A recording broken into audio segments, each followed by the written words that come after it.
Saudara kita berdoa bersama. 我们一同祷告。 Kami sungguh memohon biarlah Roh Kudus sendiri yang boleh memandu menuntun hidup kami. 我们恳求圣灵亲自引领带领我们的生命。 Terlebih ketika hari ini secara kalender gerejawi kami mengingat hari turunnya Roh Kudus.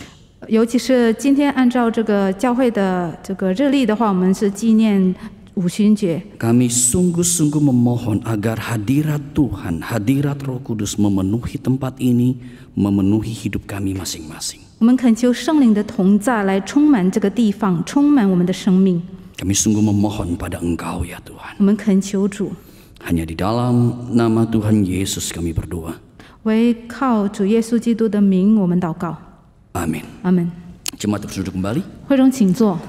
Saudara, kita akan bersama membuka Alkitab kita. Kita akan melihat dari kitab Efesus pasal yang kelima ayat 14 hingga ayat 21. 我们将一起打开我们的圣经，我们一起看以弗所书第5章第14到21节。 Saudara dan saya akan membaca dalam bahasa Indonesia ayat yang ke-14 hingga ayat yang ke-18 dan kemudian ayat 19 sampai ayat 21 akan dibaca dalam bahasa Mandarin.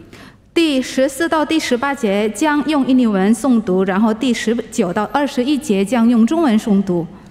Demikian bunyi firman Tuhan. Itulah sebabnya dikatakan, bangunlah hai kamu yang tidur, dan bangkitlah dari antara orang mati, dan Kristus akan bercahaya atas kamu. Karena itu perhatikanlah dengan seksama bagaimana kamu hidup. Janganlah seperti orang bebal, tetapi seperti orang arif. Dan pergunakanlah waktu yang ada, karena hari-hari ini adalah jahat. Sebab itu janganlah kamu bodoh, tapi usahakanlah supaya kamu mengerti kehendak Allah, kehendak Tuhan. Dan janganlah kamu mabuk oleh anggur, karena anggur menimbulkan hawa nafsu. Tapi hendaklah kamu penuh dengan roh. 当用诗章、颂词、灵歌彼此对说，口唱心和的赞美主。凡事要奉我们主耶稣基督的名，常常感谢父神，又当存敬畏基督的心，彼此顺服。 Saudara, hari ini secara kalender gerejawi, gereja di seluruh dunia kita bersama merayakan hari Pentakosta, hari turunnya Roh Kudus. 那么今天呢，我们跟各地方的全体教会，我们一起来庆祝圣灵的降临日。 Dan saudara, ketika berbicara mengenai hari Pentakosta, hari turunnya Roh Kudus, maka ini berbicara mengenai hari penggenapan daripada janji Allah, janji di mana Yesus berkata kepada para murid, mereka harus menunggu di Yerusalem sebelum janji akan Roh Kudus itu tiba, datang. 那么呢，当我们谈到关于五旬节或者这个圣灵降临日的时候呢，实际上我们在谈的是关于主耶稣的应许，就是圣灵的降临。 Saudara, dan realitas hari Pentakosta, turunnya Roh Kudus ini menjadi sebuah momen yang sangat penting yang langsung memberikan sebuah arah daripada perjalanan iman kita. Iman orang Kristen dengan begitu berbeda. 那么呢，这个也是给我们信心的这个路程中，也是给了一个很坚实的一个基础。 Saudara, ketika Yesus datang ke dalam dunia, maka suka tidak suka keberadaan Yesus adalah keberadaan yang dilimitasi oleh ruang dan waktu. 那么主耶稣降世在这个世上的时候，我们不可否认，主耶稣的存在是受这个时间和空间的限制。 Saudara, tetapi ketika Yesus naik ke sorga dan kemudian Roh Kudus turun, ini menjadi sebuah era yang baru. Ini menjadi sebuah masa yang baru, di mana keberadaan Allah tidak lagi kemudian seakan-akan dibatasi dengan ruang dan waktu tersebut. 那么当主耶稣升天的时候，然后圣灵降临的时候，这个是一种新的这个时刻、新的时期了。也就是说，这个一切主耶稣这个存在呢，不受这个时间和空间的限制了。 Saudara, itulah sebabnya tidak ada kewajiban bagi seorang Kristen untuk pergi ke Israel. Kalau saudara diberkati oleh Tuhan, saudara punya kesempatan finansial yang cukup, saudara bisa pergi, it's okay. Tapi tidak ada sebuah kewajiban kita harus ke sana. 因此呢，我们没有这个义务要去这个以色列那边。然后呢，但是如果大家有足够的这个财务的这个基础的话，当然也可以去，可以去，但是没有这个义务。 Dan tentu saja tidak ada istilah yang ke Israel lebih rohani daripada yang tidak ke Israel. Apalagi beberapa kali ke Israel misalnya. 当然也没有说，如果你已经几次去了这个以色列呢，就比其他的人更属灵。 Saudara, dan suka tidak suka ini merupakan akibat daripada era atau zaman di mana Roh Kudus kemudian menjadi roh yang ada di mana-mana dan leluasa berkarya. 那么现在这个时期就变成一个圣灵无处不在的一个时期。 Saudara, dan zaman daripada Roh Kudus, era daripada Roh Kudus menjadi sebuah era yang juga kita melihat dalam sejarah gereja, dalam kisah rasul. Bagaimana para rasul yang khawatir, para rasul yang takut, yang tidak punya pengharapan, kemudian mengalami kuasa Allah dan mengalami perubahan pembauran yang sangat luar biasa. 那么呢，这个时期也是我们看到，在这个《使徒行传》的话，我们看到以前这个很害怕的那些门徒们、使徒们，然后也没有盼望的使徒们、门徒们，然后现在就已经领受了这个圣灵的权势、圣灵的能力、大能。 Saudara dan saya percaya apa yang terjadi dalam diri para rasul itu menjadi sebuah bagian yang juga harus terjadi dalam diri saudara dan saya. 那么在使徒们身上发生的事情，应该也是要在我们身上发生的事情。 Ketika para rasul berada pada satu titik seakan hidup tidak punya pengharapan, hidup hanya penuh dengan kegelapan, tetapi keberadaan Roh Kudus mentransform, membuat rasul yang begitu khawatir, rasul yang begitu takut bisa dengan lantang menyatakan kebenaran Injil. 那么这个以前这个使徒呢是还没有什么盼望，然后活在这个黑暗的里面。但是呢，因为圣灵的降临，他们的生命就被转变了，转变为他们什么都不怕了。 Saudara, dan yang menjadi pertanyaan bagi setiap orang percaya sepanjang zaman, apakah kuasa Allah, kuasa Roh Kudus itu betul ada di dalam diri kita? 那么问题呢？那这个圣灵的大能是否也是在我们的身上？ Saudara, dan saya berharap apa yang akan kita renungkan bersama saat ini, khususnya daripada kitab Efesus tadi, dapat membantu kita untuk melihat kepenuhan Roh Kudus yang juga harus terjadi dalam diri saya dan diri saudara. 那么我们今天从这个以弗所书，将要学习的是如何将这个圣灵的充满也发生在我们的身上。 Saudara, tentu saja ada begitu banyak bagian Alkitab yang bisa kita soroti untuk menambah wawasan kita berkaitan dengan kepenuhan Roh. Tapi hari ini saya akan berfokus pada Efesus pasal yang kelima tadi. 当然呢，在圣经里面有很多的部分也是我们可以从中学习关于这个圣灵的充满。但是呢，今天我们将集中学习以弗所书。 Saudara, bagian pertama saya akan mengajak kita untuk melihat arti daripada kepenuhan Roh. 那么呢，第一个部分呢，我们一起来看一下这个被圣灵充满的这个含义到 Saudara, 底是什 menurut 么。 saya Paulus sangat brilian sekali ketika mencoba untuk menjelaskan kepenuhan Roh. Dia mengkontraskan dengan mabuk anggur. 那么我在这边，我们可以看到保罗是非常聪明的。他当解释这个被圣灵充满的时候，他是与这个醉酒来进行对比。 Saudara, bicara mengenai dipenuhi Roh Kudus, maka kita menyadari kerap kali ini menjadi sesuatu yang begitu abstrak. 那么，当我们谈到关于这个被圣灵充满的时候，这个是一个非常抽象的事情。 Tetapi ketika dalam Efesus Paulus mengkontraskan dengan mabuk anggur, maka sebenarnya realitas mabuk anggur ini menjadi sebuah contoh yang konkret untuk membantu kita memahami apa artinya dipenuhi Roh Kudus. 但是呢，当保罗在这边呢，将这个被圣灵充满呢与这个醉酒对比的时候，就变成了一个很具体的事情了。我们就可以很清楚的看到。 Saudara, sepanjang zaman kita pasti tahu yang namanya mabuk anggur. 那么这历代我们肯定清楚什么叫做醉酒。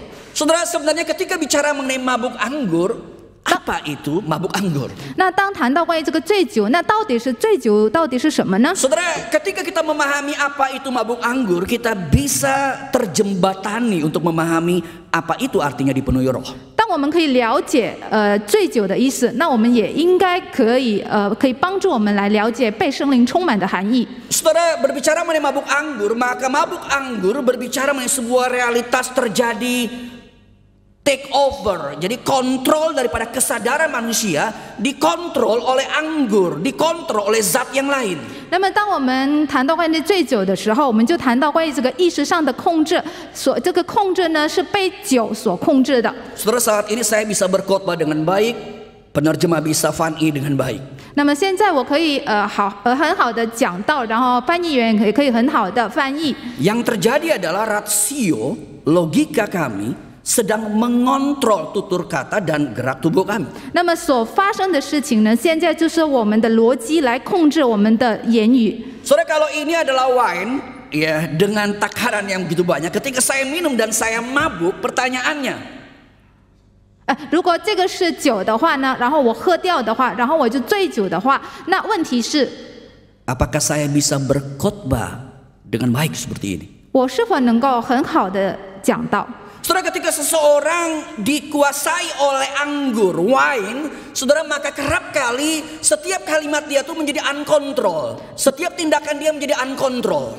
那么当一个人被酒所控制的时候，往往他的这个行为啊，还有他的那个言语呢，也是失控了。 Seorang suami yang mabuk anggur, dia bisa mengeluarkan kalimat yang begitu menyakitkan, begitu mudah, dan bisa memukul, menampar, dan melakukan beragam tindakan kejahatan lainnya. 那么一个丈夫呢，当他醉酒的时候，他可以说出那些失控的一些话语，甚至他可以做一些失控的一些动作，比如说是拍他的妻子一巴掌。 Seluruh zaman mengerti apa artinya mabuk anggur. 那么呢，大家这个历代的人们都知道什么叫做醉酒。 Dan Paulus kemudian berkata, kalau mabuk anggur berarti dirimu dikontrol oleh anggur, maka artinya dipenuhi Roh Kudus adalah Roh Kudus itu menjadi roh yang kemudian mengontrol hidupmu secara total. 那么保罗在这边说的这个醉酒，如果你醉酒的话，那这个酒就控制了你整个的意识。那么如果这样的话，被圣灵充满的意思就是你圣灵来掌控你的意识、你的生命。 Saudara, memang benar ketika kita membaca dalam Alkitab, kita kerap kali mendapati ada kisah-kisah tertentu, termasuk dalam kisah Rasul, bahwa mereka yang dipenuhi Roh Kudus kemudian melakukan beragam tindakan yang ajaib. Mereka berbahasa roh, mereka membuat mujizat dan sebagainya. 那么在我们的圣经也是很多谈到关于被圣灵充满的人，他们也是行了很多的这个奇事，然后呢也是说了这个方言等等。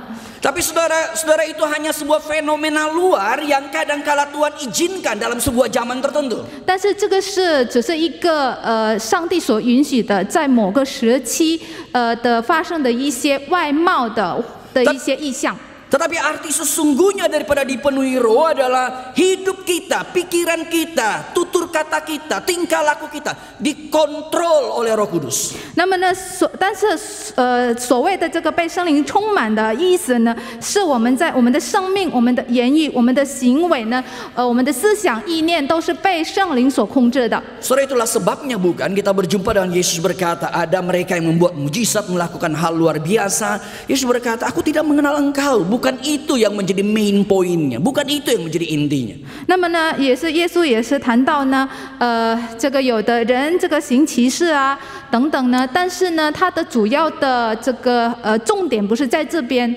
Saudara, bahkan itulah sebabnya Paulus dalam 1 Korintus 12 sampai 14 ketika bicara mengenai karunia roh, bicara mengenai mujizat, bicara mengenai bahasa roh, maka Paulus berkata yang paling penting adalah realitas kasih dalam pasal 13, di mana ini bicara mengenai realitas Allah, Roh Kudus yang kemudian merubah, mempengaruhi hidup kita. 那么呢，保罗也是在哥林多前书第12到第14章也是说了呢，这个呢有很多人都是可以说方言呢，可以行奇事啊，都是讲了各种的圣灵的恩赐，但是最主要的都是爱。 如何这个圣灵呢改变一个人？ Saudara, sehingga arti daripada dipenuhi Roh Kudus adalah hidup kita yang dikontrol oleh Roh Kudus. 所以呢，被圣灵充满的意思的话，是我们的生命被圣灵所控制。 Sama seperti anggur mengkontrol diri seseorang yang mabuk, demikianlah Roh Kudus mengontrol diri seseorang yang dipenuhi oleh Roh. 就像嘴控制了醉酒的人，那么圣灵也控制了被圣灵充满的人。 Nah, saudara, kalau kita berbicara mengenai dipenuhi roh berkaitan dengan kontrol kesadaran, saudara, maka kita juga mendapati realitas bahwa kontrol kesadaran itu akan bergantung kepada skala intensitas daripada anggur atau roh yang mengontrol diri seseorang. 那么，如果我们谈到关于这个意识上的控制的话，那我们也是谈到关于这个程度，就是这个酒呢或者圣灵的什么样的一个程度来控制。 Saudara, mabuk anggur, seseorang hanya akan mabuk jikalau dia mengkonsumsi sejumlah alkohol yang begitu banyak. 那么呢，一个人他之所以可以喝醉呢，是因为他喝了一定量的这个酒。 Kadang-kala zaman sekarang ketika kita katakanlah ada dinner lah begitu, kemudian kita minum wine. 那么在我们在这个时期呢，就是说，比方说我们吃晚餐，我们会喝酒。Saudara kadang-kadang dalam acara makan bersama diajak, yuk Musa kita cheer up begitu kita minum gitu lah. 那么在一些晚宴的时候呢，然后我们大家都会这个干杯。Saudara ketika minum, ya tentu saja bukan segelas lah begitu ya, kadar tertentu ketika minum seperti itu. Pertanyaannya, apakah mabuk? 那么当然，当那个时候我们也会喝，但是问题是我们会喝醉吗？ Saudara ketika dalam kesempatan seperti itu saya juga minum, tapi ketika kemudian disuruh nambah lagi, saya berkata, no, saya tahu kadar saya, ya kalau minum lebih, minum banyak, bisa bahaya, akan mabuk. 那么在那个时候那个情况呢，我喝完了，当然可能也会对方也会要求我再加酒、再喝酒，但是我知道我的这个程度要喝多少这个量，所以我会停下来的。 Seseorang hanya akan mabuk ketika dia kemudian mengkonsumsi sejumlah alkohol yang begitu banyak. 一个人他之所以可以喝醉，是因为喝了很多的这个酒。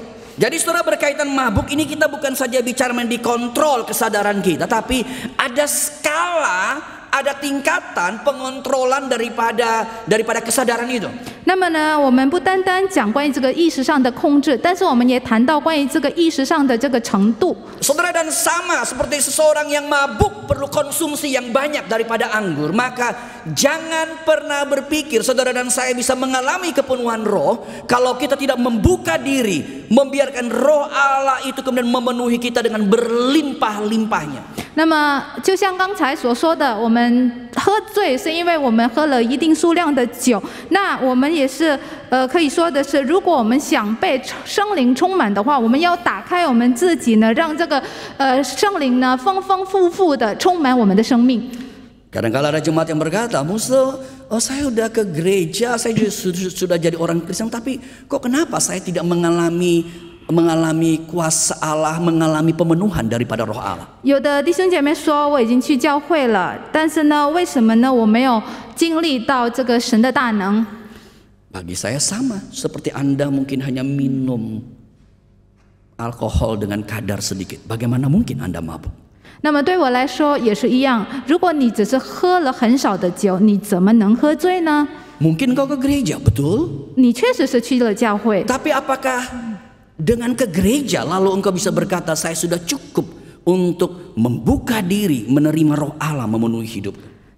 但是你去了教会，是否你就说我已经足够打开我自己领受这个圣灵呢？ Saudara, cukup banyak orang Kristen yang hanya setiap minggu datang ke gereja dan kemudian meragukan Tuhan dan berkata, Tuhan kalau engkau hidup kenapa aku tidak mengalami kuasamu, aku tidak mengalami pemenuhan Roh Kudus. 那么很多这个基督徒说他只光去教会，但是他就怀疑了，为什么我在我的生命中没有经历这个主的大能，没有经历被圣灵充满？ Saudara, kesalahannya adalah karena engkau tidak sungguh membuka diri untuk Roh Kudus dengan leluasa, dengan berlimpahnya memenuhi hidup.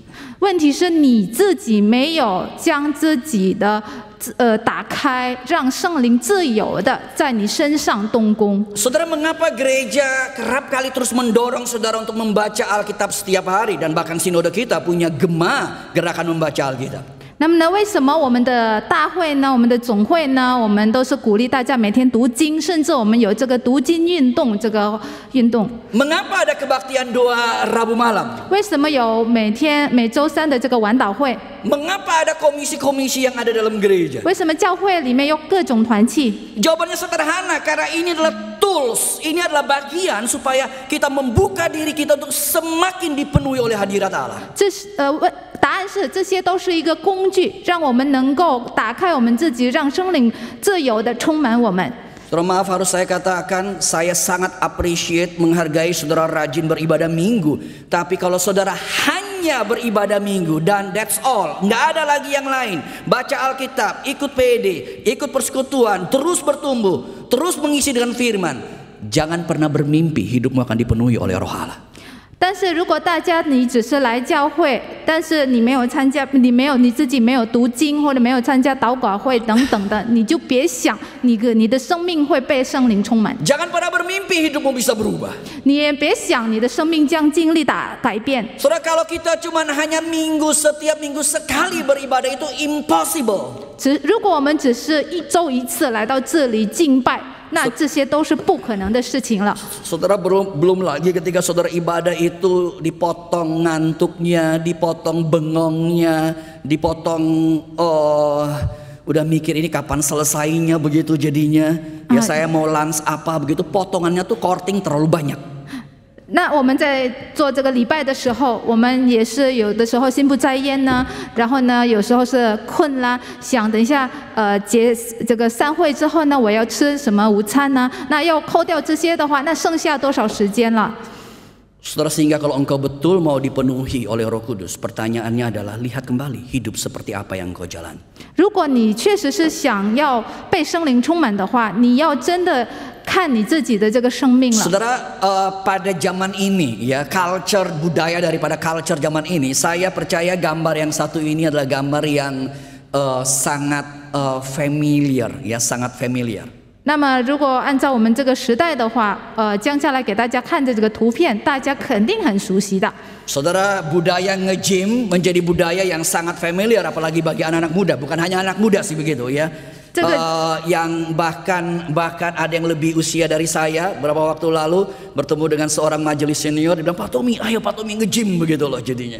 那么对这个时代的年轻人来说，这个健身是一种文化。甚至呢，我遇到一个在我们教会的年轻人，那些年轻人也跟我说，我们一起来健身，我们要运动啊。 Saudara yang suka nge-gym, pertanyaan saya, nge-gym itu seminggu saudara berapa kali?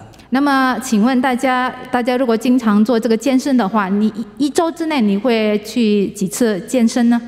Saudara, kalau betul engkau mau supaya punya hidup yang sehat, nggak ada istilah nge-gym atau jogging cuman seminggu sekali. 那如果你想要一个很健康的生命的话呢，那我们不可能只是一周一次的去健身或者去跑步吧。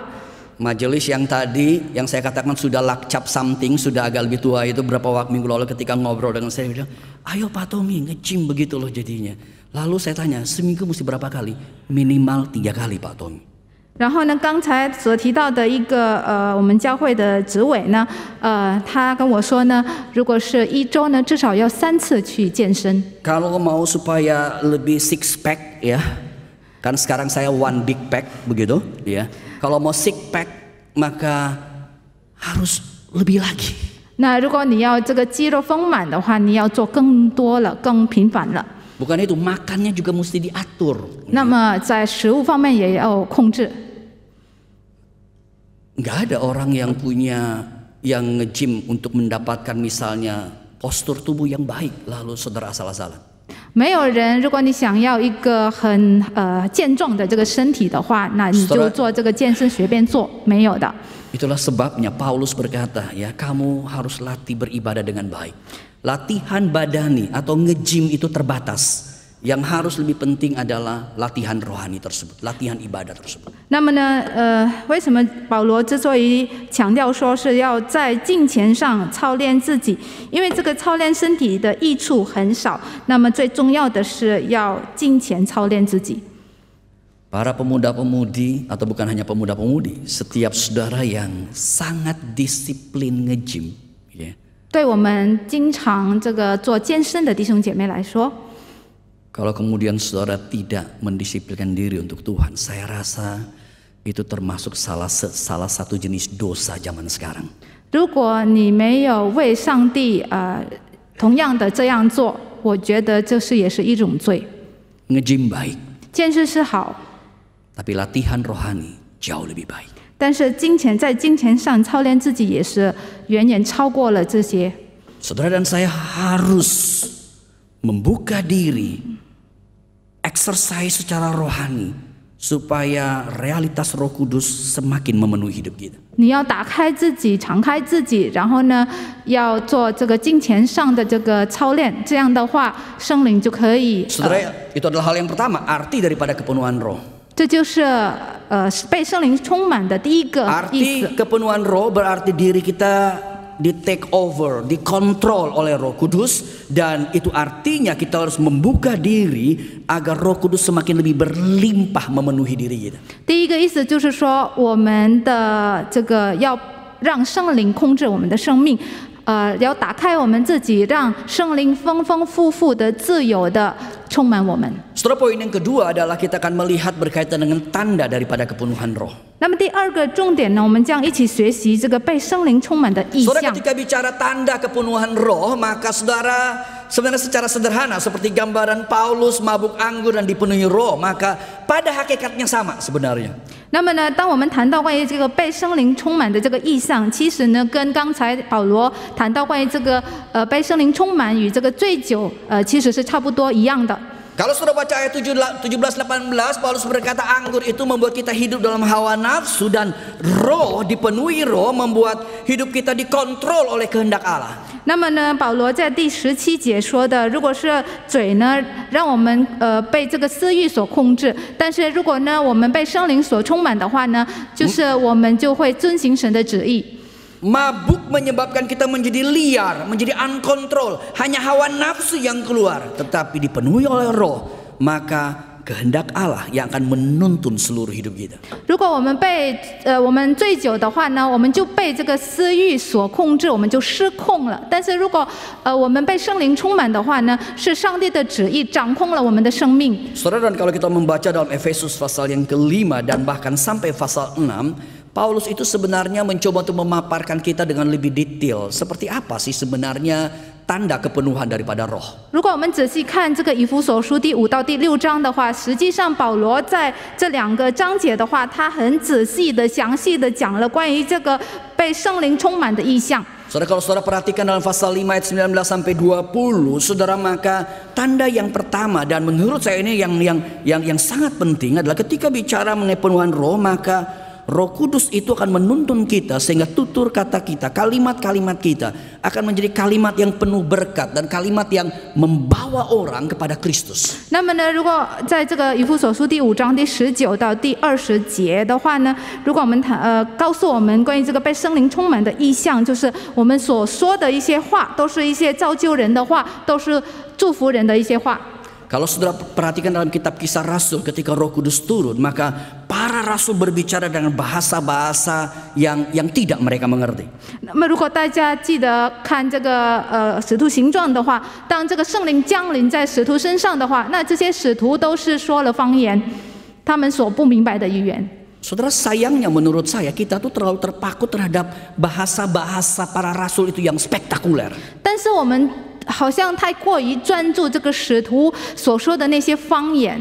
Tapi kita harus bertanya, kenapa tuh Roh Kudus kasih bahasa yang spektakuler? 但是实际上我们要问，为什么圣灵要赐下这些说方言的一个恩赐呢？ Main point daripada bahasa yang spektakuler itu adalah membuat orang bisa mengenal Kristus, membuat orang bisa percaya, membuat orang bisa kemudian dikuatkan, mendapatkan pengharapan yang baru. 那么呢，主要的重点就是说，为什么要让他们能够说这些方言的话呢？好让那些听到的人，他们可以认识主，他们可以信主，他们可以信主。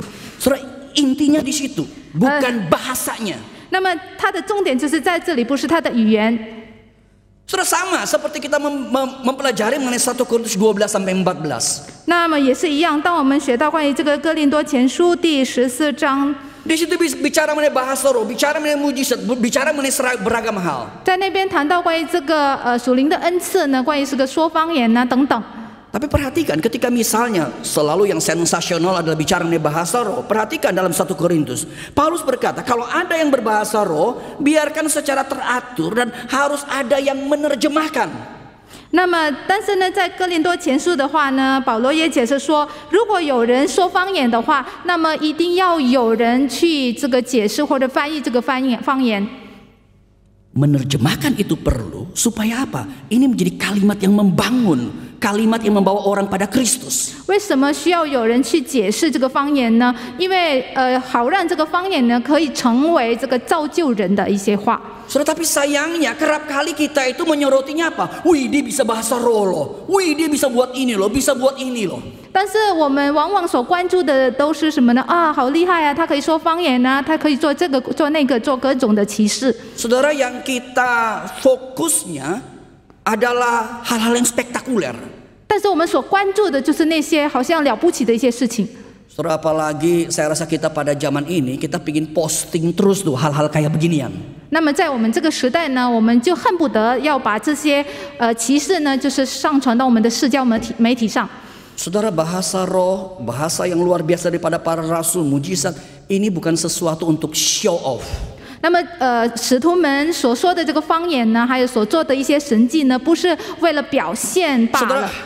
Kalau saudara berpikir kepenuhan roh tandanya harus hal-hal yang spektakuler. 如果大家想这个被圣灵充满的这个意象，要是指的是那些很了不起的事情， saudara sangat-sangat keliru. 大家是大错。 Karena kepenuhan roh berkaitan dengan kalimat yang membangun, kalimat yang membawa orang pada Kristus. 因为这个被圣灵所充满的这个意象呢，是谈到关于这个造就人的话，是把人带到基督的话。 Saudara, itulah sebabnya bukan ketika Yesus melayani ada orang yang melakukan beragam tindakan ajaib, Yesus berkata, aku nggak kenal engkau, nyala engkau. 这也是为什么主耶稣说如果有很多人跟他说我做了各种的奇事，但是主耶稣说我不认识你。 Karena bukan itu sentralnya. 因为不是那些成为主耶稣的重点。 Saudara, itulah sebabnya bukan Yesus ketika buat mujizat dan melakukan hal luar biasa, ketika banyak orang datang, Yesus sengaja pergi. Yesus buat mujizat, Yesus berkata, jangan ngomong-ngomong. 那么这个也是因为主耶稣他在做很多的神迹的时候呢，他就会离开那个地方，或者呢他做了很多神迹的时候，他就会说你不要告诉别人。 Saudara, perhatikan di dalam Alkitab, yang paling penting adalah orang datang kepada Kristus, orang mengalami perubahan, orang mengalami pertumbuhan. 那么大家也可以注意到圣经里面所说的，就是说最重要的是人来到耶稣，认识耶稣，经历大改变。 Itulah sebabnya ayat 19, ayat 20 daripada Efesus pasal 5 Paulus berkata, kalimat-kalimat yang menjadi kalimat mazmur, kalimat ucapan syukur, kalimat pujian, itu yang akan terjadi dalam hidup. 因此呢，保罗在以弗所书第5章的第19到20节，保罗说的那些造就人的话，是包括诗章、颂词、灵歌。 Orang yang dipenuhi Roh Kudus, kehadirannya akan menjadi blessing bagi orang lain. 被圣灵充满的人，他的存在就会成为众人的祝福。 Tutur katanya akan menjadi tutur kata yang menguatkan. 他所说的一些话都是兼顾别人的一些 Yang 话， mengingatkan, menuntun orang kembali kepada Kristus, kembali kepada kebenaran. 提醒人们或者引导人们来认识主，来认识真理。 Saudara, tidak berarti kemudian waduh ini berarti kayak kita jadi pendeta dong musuhnya, harus ngomong Alkitab melulu begitu. Enggak, bukan maksud itu. 但是也不是意味着我们要像牧师一样，我们所说的都是圣经，不是。 Saya tidak berkata saudara berbicara kayak pendeta, ngomong Alkitab, hafal ayat Alkitab, ketemu orang keluar ayat Alkitab. Bukan itu poin saya. 我的在这里的重点不是你要像牧师，就是每次跟别人见到别人的时候，你就说圣经的一些内容，或者你背经文呢等等，不是。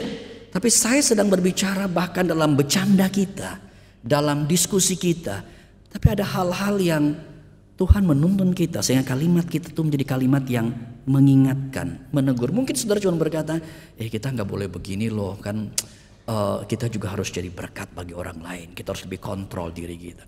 Itu menjadi kalimat-kalimat yang membangun sebenarnya. 但是就在我们开玩笑的时候，或者在我们跟别人谈话的时候，我们所说的都是含着那些提醒别人的一些话。我们要跟他说，你不要这样啊，你要那样等等。 Kalau saudara perhatikan di dalam ayat 21 dan ayat seterusnya, ayat 21 menjadi kunci penting daripada ayat-ayat selanjutnya di dalam bagian kedua daripada tanda kepenuhan roh. 那么这个被圣灵充满的这个意象的第二大部分，就是在第21节。这个经文呢是为这个接下来的经文是给一个基础。 Di mana ayat 21 Paulus berkata, dan rendahkanlah dirimu seorang yang lain dalam takut akan Kristus. 第21节，保罗说：“又当存敬畏基督的心，彼此顺服。” Saudara, bagi saya ini ayat yang sangat penting untuk ayat-ayat selanjutnya. 这个是一个很重要的这个经文。 Kalau saudara perhatikan ayat-ayat selanjutnya, Paulus bicara relasi suami istri, orang tua anak, dan tuan dan hamba. 如果接下来的经文，保罗说关于这个夫妻关系，关于这个父母和孩子的关系，和关于这个族谱的关系。 Dan dalam seluruh relasi ini, 在整个的关系中， hati yang merendahkan diri, takut akan Tuhan, itu menjadi dasar segalanya. 敬畏基督的心，谦卑的心是一切的根基。 Saudara, kita menghadapi dalam kehidupan ini relasi antar keluarga ternyata menjadi relasi yang begitu pelik. 那么我们也发现，在我们这个时代呢，这个家庭中的关系也是非常紧张的关系。 Suami istri, orang tua anak ada dalam konflik yang begitu rupa. Dalam pekerjaan kita berada dalam konflik yang begitu rupa. 在这个夫妻关系或者孩子和父母都是有各种的冲突、各种的问题，然后包括在这个单位还有这个族谱的关系也发生了很大的问题。 Bahkan dalam kehidupan kerja juga kita berhadapan dengan konflik yang begitu macam-macam. 包括在我们的工作的生活中，我们也是面对了各种的问题。 Saudara, selama menjalani kehidupan perjalanan berinteraksi dengan begitu banyak orang, saya cuma sampai pada sebuah kesimpulan. 那么当在这个生活中与很多人这个相处的后呢，我就下了这样的一个结论。 Di dalam seluruh konflik yang ada, dalam seluruh ketegangan yang ada, menurut saya akar masalahnya bukan pada realitas objek atau topik konflik itu. 在所有的这个问题冲突当中，就是最根本的问题。 Karena setiap orang bisa memperjuangkan kebenaran masing-masing. 因为每个人都可以为自己辩护自己，为自己所谓的真理争论。 Setiap kita bisa punya sisi perspektif masing-masing. 我们每个人都有自己的想法、自己的观点。 Bahkan menariknya di gereja juga begitu. Bahkan saudara, itulah tidak mengherankan. Kenapa bisa gereja juga bisa berpecah begitu loh. 那么甚至在教会也会发生这样的事情。那我们这个教会这个分会或者破裂，也是因为这些问题。 Saudara, dan kalau saudara perhatikan, keterpecahan terjadi meskipun gereja, setiap kelompok punya argumentasinya, punya kebenarannya masing-masing. 我们也可以注意到呢，为什么这个教会会分裂呢？是因为每个人有自己的观点、自己的看法。 Suami istri ribut sampai cerai punya argumentasi masing-masing. 那么夫妻吵架然后离婚，也是因为有各自的这个观点。 Saudara, saya mendapati main issue-nya adalah berkaitan dengan kerendahan hati kita.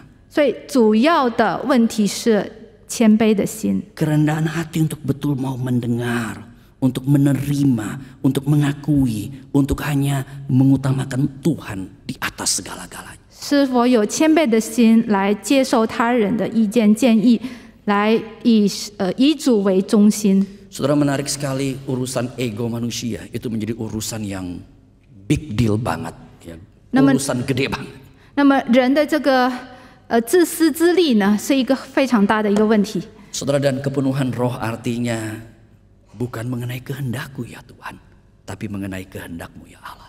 但被圣灵充满的是谈到不是我们的意念，我们的心思意念，乃是神的旨意。 Mungkin saya punya argumentasi kebenarannya, 也许我是有我的这个看法的，我的论点的。 tapi saya harus mencari tahu lebih dalam, apakah betul ini for the sake of the truth? Apakah benar karena kebenaran atau karena ego saya, karena kerendahan hati saya yang tidak ada?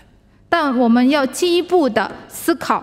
这些呢，是因为我的个人的利益呢，我的心思意念呢，还是符合上帝的真理？ Saudara, kalau benar Roh Kudus memenuhi hidup kita, saya percaya semua kita akan punya hati yang lebih submisif, lebih merendahkan diri, mau tunduk, mau taat. 如果我们是被圣灵充满的话，我相信我们每个人都有一个谦卑的心，我们愿意顺服。 Saya tahu isu tidak sesederhana ini, tetapi saya berani garanti ini menjadi core masalah. 当然我们的问题没有那么简单，但是我可以说这个是最根本的问题。 Dan Paulus kemudian melanjutkan di ayat 10 sampai ayat 20 daripada Efesus pasal 6. Sebelum dia mengakhiri kitabnya, Paulus berkata, Ketika kita dipenuhi oleh Roh, kita bisa kuat, teguh terus dalam perjalanan iman ini. 然后保罗继续在这个接下来的经文说，如果我们被圣灵充满的话呢，我们能够靠着主做刚强的人。 Saudara, mungkinkah saudara dan saya bisa terus kuat di dalam iman, kuat di dalam Kristus sampai akhir hidup kita? 我们是否可以到我们生命的尽头呢？我们的信心坚固。 Saudara, realitas hidup yang begitu berat menjadi realitas yang berdampak pada perjalanan iman kita. Dan cukup banyak anak Kristen juga merasa begitu capek, begitu letih, begitu drain dalam hidup saat ini. 这个生命的这个现实呢，导致好多的这个基督徒呢，感觉这个生命生活是非常的疲惫的。 Mungkinkah kita kuat? 我们是否能够坚持到底？ Jawabannya ya, dan jikalau kita dipenuhi oleh Roh. 答案是是的，可以。但如果是我们是被圣灵充满， Saudara, bukalah dirimu untuk terus, biarlah Roh Allah yang memenuhi hidupmu, dan engkau akan melihat kalimat-kalimat yang luar biasa muncul, attitude yang baik muncul dalam hidupmu dan hidupku. 你要将自己打开，让圣灵在你心里，充满你心里，然后你会看到你所说的一些话都是造就人的一些话。 Mungkin ada kekecewaan, mungkin ada kesulitan, tapi Roh Allah akan menolong kita untuk terus menjadi berkat bagi orang lain. 也许有困难，会面对一些问题，但是圣灵将帮助我们能够成为众人的祝福。 Saudara, itulah sebabnya kalau saudara baca dalam perikop ini, tadi saya memulai dengan ayat 14 di dalam pembacaan daripada Efesus pasal yang kelima ini, di mana ayat 14 dari Efesus pasal 5, Paulus berharap, berdoa supaya Kristus itu bercahaya atas hidupmu, atas hidupku. 因此呢，这是为什么保罗呢，在这个以弗所书第5章，刚才我也讲了，从14节开始，就是保罗希望呢，这个基督的光照我们。 Paulus berkata, wake up, bangun. 保罗说：“你们睡着的人，当醒过来， Engkau harus sadar. 你要醒过来。” Biar hidupmu dipenuhi oleh Roh Allah. Jangan hanya menjadi orang Kristen yang mungkin berpuas dengan setiap minggu beribadah seperti ini. 你的生命要被圣灵所充满，你不要只是满足于那个一周一次去教会罢了。 Engkau harus digoncangkan, wake up, bangun. 你要醒过来， Biarlah Roh Allah memenuhi engkau dan saya. 好让圣灵来充满你和我。 Dan pada saat itu Kristus yang bersinar di dalam hidupmu, Nah, dalam hidupku. 这个时候呢，主耶稣将在你和我的生命发光。 Saya sungguh sangat berharap, mari kita akan menyelesaikan ibadah Pentakosta hari ini, tapi kita mulai dengan satu kesadaran untuk bangun kembali. 那我们今天要结束我们今天的这个五旬节的这个崇拜会，但是我们要有一个意识，就是说我们要醒过来。 Kesadaran itu harus diresponi dengan latihan-latihan rohani yang betul kita disiplinkan lakukan. 那么呢，这个意识呢，也是我们需要做各种的属灵上的这个操练。 Saudara, introspeksi kembali seberapa jauh saudara ada di dalam membaca Alkitab, memuji Allah, beribadah, memberi, berdoa, berpuasa. 我们要自己反省自己，我们在这个读经啊，在赞美上帝呢，在敬拜，在祷告，在施使，在这个进食方面做了到哪个地步了？ Saudara harus set up kembali hidup rohani kita. Harus set up kembali hidup rohani kita. 我们要重新试制我们的这个属灵的生命， Kita harus berbenah. 我们要整顿一下， Kita harus wake up, harus bangun kembali. 我们要醒过来。 Saudara dan saya berharap hidupmu dan hidupku menjadi hidup yang penuh dengan Roh Allah. 那么我希望你和我的生命能够成为一个被圣灵充满的生命。 Kita berdoa. 我们一起祷告。 Bapa dalam surga, hamba sungguh berdoa untuk seluruh kami, setiap kami yang beribadah di tempat ini. 我们在天上的父，我们为我们在这边所来到这里敬拜的弟兄姐妹祷告。 Firman-Mu sudah selesai diberitakan. 主，你的话已经讲给我 Tapi 们大家 hamba 了。 memohon Roh Allah berkarya, bekerja atas hidup kami. 我恳求主，你的圣灵在我们的生命中动工。 Ya Tuhan, biarlah kami boleh pulang kembali dan kami boleh wake up, kami boleh bangun kembali atas seluruh kehidupan yang kami jalani. 求主帮助我们能够苏醒过来，我们能够在我们的生命中苏醒过来， Dan kami harus berbenah dengan kehidupan rohani kami. 然后我们也求主帮助我们能够整顿我们的这个属灵的 Kami 生命。 harus mendisiplinkan kembali hidup rohani kami. 我们要重新的守纪律。 Dan kami sungguh ingin hidup kami semakin dipenuhi oleh Roh Allah. 我们渴慕我们的生命被圣灵所充满。 Dan biarlah kami boleh bercahaya. Kristus boleh dinyatakan melalui hidup kami. 好让我们的生命可以发光，主可以通过我们的生命彰显。 Berkati kami. 求主祝福我们。 Hanya di dalam nama Tuhan Yesus kami berdoa. 唯独奉靠主耶稣的名，我们祷告。阿门。